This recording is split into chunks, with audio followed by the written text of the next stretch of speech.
لیکن چونکہ اب کی بات جو ہے چونکہ ایک صحافی کا ایشو ہے تو اب دیکھتے ہیں کہ جب استحقاق کمیٹی اس ایشو کو لے کے جب وہ بیٹھتے ہیں تو وہ کیا طریقہ کار وہ اختیار کرتے ہیں. کیا وہ صرف ان کا جو روایتی طریقہ کار ہے کہ جو متاثرہ جو رکن اسمبلی ہے جس نے تحریک پیش کی ہے اس کے ساتھ اور اس کے جس شخص کے خلاف وہ تحریک استحقاق پیش کی گئی ہے ان دونوں کو بلا کے وہ کرتے ہیں, یا چونکہ یہاں اب پہ بات میڈیا کی آزادی کا بھی ہے, پھر بات بہت سارے صحافتی اصولوں کا بھی ہے, تو ممکن ہے کہ اس دفعہ جو استحقاق کمیٹی ہے جو خیبر یونین آف جرنلسٹ کے نمائندے کی بھی بلائے یا جو پارلیمانی رپورٹر ایسوسی ایشن ہے اس کی جانب سے بھی کسی کو بھی نمائندگی کا موقع دے, تو یہ بھی آنے والے دنوں میں صورتحال کھل کے سامنے آئے گا. اچھا اظہر صاحب, اس وقت پی ٹی آئی میں بہت سے معاملات چل رہے ہیں. پنجاب اور خیبر پختونخوا کے جو M P As M N As ہیں ان میں بھی کچھ کشیدگی ہے. پنجاب کے جو M N As M P As ہیں ان کے ذہنوں میں یہ تاثر ہے کہ پی ٹی آئی پہ خیبر پختونخوا کا ہولڈ ہے, تو اس بارے میں بتائیں کہ آیا اس میں کس حد تک صداقت ہے اور یہ معاملات کس طرف جا رہے ہیں؟ شہزاد صاحب, تحریک انصاف کے اندر یہ اسپیشلی 8 فروری 2024 کے انتخابات کے بعد سے لے کر اب تک کی صورتحال کو ہم دیکھیں, بلکہ اس سے پہلے بھی تقریباً ایک تاثر ہمیں نظر آ رہا تھا کہ اس میں جو اسپیشلی خیبر پختونخوا میں جو چیف منسٹر کے منصب پہ جو پہنچتا ہے پھر وہ ان کے خلاف ہمیشہ کوئی نہ کوئی ایک لابی پارٹی کے اندر سے سرگرم رہی ہے. جیسے جب محمود خان جب چیف منسٹر ہوتے تھے اس دوران بھی ان کے خلاف ایک تحریک لانے کی کوشش کی گئی پارٹی کے اندر سے, جس کی وجہ سے پھر محمود خان نے ایکشن لیتے ہوئے اس وقت کے 3 کیبنٹ منسٹرز کو, عاطف خان کو, شہرام خان کو اور ایک شکیل خان کو, ان کو کیبنٹ سے فارغ کیا تھا.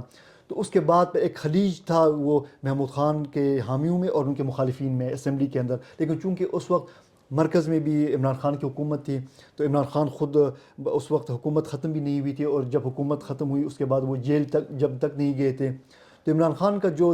وہ تھا وہ دست شفقت محمود خان یا جو چیف منسٹرز ہوتے ہیں عموماً ان کے سر پہ ہوتا تھا, اور جو مخالفین تھے وہ ہمیشہ محتاط ہو کے وہ کھل کے وہ سامنے نہیں آتے تھے. اس طرح پہ جب صوبے میں جب نئی حکومت آئی, جب یہ گنڈاپور صاحب جب چیف منسٹر بن گئے تو اس کے بعد بھی ایک تاثر ہے کہ جو تحریک انصاف کے اندر جو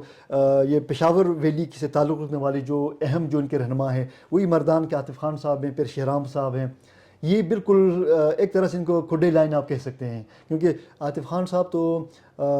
خود کو چیف منسٹر کے کینڈیڈیٹ سمجھ رہے تھے, لیکن ان کو پھر ٹیکنیکلی اس طرح ناک آؤٹ کیا گیا کہ ان کو قومی اسمبلی بھیجا گیا, اور صوبائی اسمبلی میں چونکہ وہ نہیں رہے تو وہ مطلب کھل کے چیف منسٹرشپ پر اپنا کلیم نہیں کر سکے. لیکن اس کے باوجود چونکہ لیکن وہ ایک خلیج تھا عاطف خان اور شہرام خان اور ان کے جو موجودہ جو صوبائی وزیر اعلیٰ ان کے درمیان, تو اب تک تو یہ تھا کہ بلکہ کچھ باخبر حلقے یہ بھی کہہ رہے تھے کہ علی امین گنڈاپور صاحب کا معاملات پر اس حد تک ہولڈ تھا کہ ان کی منظوری کے ساتھ ہی وہ لسٹیں بنتی تھی کہ کون جا کے اڈیالہ جیل میں بانی پی ٹی آئی سے ملاقات کرے گا. تو جو وزیر اعلیٰ کے مخالف کیمپ میں تھے وہ جا بھی نہیں سکتے تھے, بلکہ کل جب عاطف خان کی کئی مہینوں کے بعد جب عمران خان سے ملاقات ہوئی ہے تو باخبر ذرائع سے یہ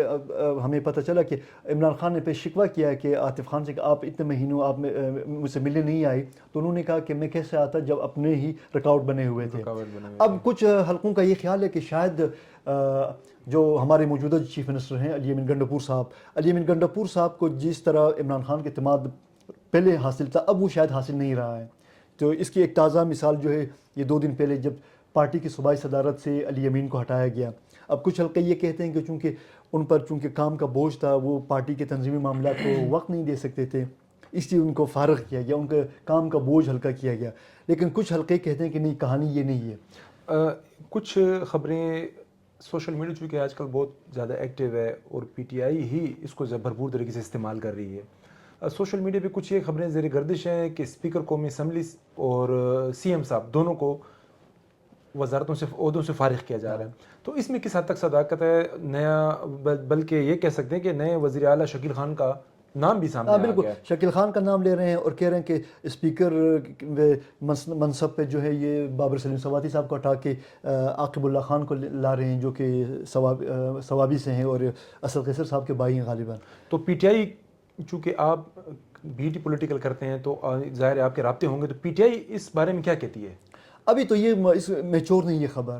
یہ کچھ یہ ہیں کل سے یہ اس طرح کے اطلاعات ہیں، لیکن میرا نہیں خیال کہ جو ہماری جو معلومات کے مطابق فوری کوئی چیف منسٹرشپ میں یا اسپیکرشپ میں فوری طور پر کوئی تبدیلی کا فی الحال امکان نہیں ہے. ہو سکتا ہے لیکن آنے والے مہینوں میں، کیونکہ تحریک انصاف کے اندر فیصلے اچانک ہوتے ہیں تو کوئی توقع بھی نہیں کر سکتا، کوئی فیصلہ سامنے آ جاتا ہے، ہو چکا ہوتا ہے. تو آنے والے مہینوں کی بات تو ہم نہیں کر سکتے، لیکن کم از کم موجودہ صورتحال میں ایسی کوئی وہ نہیں ہے کہ فوری طور پر اسپیکر اور چیف منسٹرشپ کو سی ایم صاحب دونوں یہ کنٹینیو کریں گے. ابھی اب آج کی جو ہمیں اپڈیٹس ہیں، جو ڈیولپمنٹس ہیں آج کے حالات کے حوالے سے، میں یہ کہہ سکتا ہوں کہ یہ فی الحال یہ کنٹینیو کریں گے، ان کو ہٹانے کا کوئی پی ٹی آئی پہ پختونخوا کے M P As M N As کا جو ہولڈ ہے، جو تاثر ہے، وہ پنجاب والوں کو کس حد تک یہ شکوہ ٹھیک ہے؟ یہ تو ایک دلچسپ کہانی ہے. یہ ہمیں کچھ ہمارے ذرائع ہیں ان سے پتہ چلا کہ تحریک انصاف کے اندر جو ہے، جو پنجاب سے تعلق رکھنے والے جو تحریک انصاف کے رہنما ہیں، ان کو شکوہ ہے کہ پارٹی پر عملاً جو پختون جو پولیٹیشنز ہیں تحریک انصاف کے، ان کا ایک غلبہ ہے، ان کا ہولڈ ہے. اور یہ کسی حد تک یہ درست ہے، کیونکہ جب ہم عمران خان خود جیل میں ہیں، پارٹی کا جو قائم مقام چیئرمین ہے بیرسٹر گوہر صاحب پختون ہیں، قومی اسمبلی میں جو اپوزیشن لیڈر ہیں عمر ایوب صاحب پختون ہیں، پارٹی کے جو مرکزی جو سیکرٹری جنرل ہیں وہ صرف وہ پنجاب سے ہیں. اس کے علاوہ جو پارلیمانی لیڈر قومی اسمبلی میں ہیں زرتاج گل صاحبہ پختون ہیں. تو صرف ایک پھر دوسرا جو پنجابی رہنما کے پاس جو عہدہ ہے سیکرٹری اطلاعات کا ہے، تو وہ کہتے ہیں کہ یہ جو اہم عہدے ہیں، بلکہ اب تو پبلک اکاؤنٹس کمیٹی کا جو عہدہ ہے یہ جنید اکبر صاحب کو ملا، جو کہ مالاکنڈ سے ایم این اے ہیں. تو جو پنجابی جو رہنما ہیں پی ٹی آئی کے، ان کا خیال ہے کہ پارٹی پر عملاً یہ جو پختونخوا سے تعلق رکھنے والے پولیٹیشنز ہیں ان کا ہولڈ ہیں، اور یہ پنجابی رہنماؤں کو یہ آگے آنے کا موقع نہیں دے رہے ہیں. لیکن یہ کافی حد تک اس میں یہ ایک ٹکراؤ کی صورت بن رہی ہے. اب چونکہ عمران خان صاحب خود جیل میں ہیں، تو کچھ ہلکے ایک نئی اسٹوری پر تھیوری پہ بھی بات کر رہے ہیں کہ شاید پارٹی کے ایک سینئر سیاستدان کو تحریک انصاف میں لانے کی کوششیں ہو رہی ہیں، اور ان کو لانے کے بعد پھر یہ کہ ابھی میں اس رہنما کا نام نہیں لوں گا کیونکہ فی الحال یہ میرے خیال میں میچور نہیں ہے. تو لیکن ہمارے کچھ دوستوں سے کچھ سورسز سے بات ہوئی، وہ کہہ رہے ہیں کہ ایک اہم جو کہ بہت ہی ایک گرو مانا جاتا ہے سیاست کا، ان کو لانے کی تیاری ہو رہی ہے. ان کو تحریک انصاف لا کے پھر تحریک انصاف پر ان کو وہ بنا کے لیڈر بنا کے ان کو وہ کیا جائے گا. تو اس طرح کی بھی ایک وہ ہیں، لیکن یہ آنے والے وقتوں میں سب صورتحال کلیئر ہو جائے گا. یہ جو صورتحال ہے پنجابی اور پختون کی، اس سے پی ٹی آئی کو کس حد تک نقصان پہنچنے کا امکان ہے؟ ظاہر بات ہے جب تحریک انصاف دن بدن پر کمزور ہوتا جائے گا. یہ ایسی صورتحال ہے کہ جو پارٹی میں پی ٹی آئی جو ہے عمران خان سے شروع ہوتا ہے، عمران خان پہ ختم ہوتا ہے. اب عمران خان جب جیل میں ہیں تو ابھی آپ نے یہ جو پے در پہ جو تحریک انصاف نے جو اسلام آباد کی طرف جو دھرنے کے لیے جو تیاریاں کی، جو چڑھائی کی ایک طرف سے، اس پہ بھی اگر آپ دیکھیں تو پنجاب سے اس طرح کا رسپانس نہیں ملا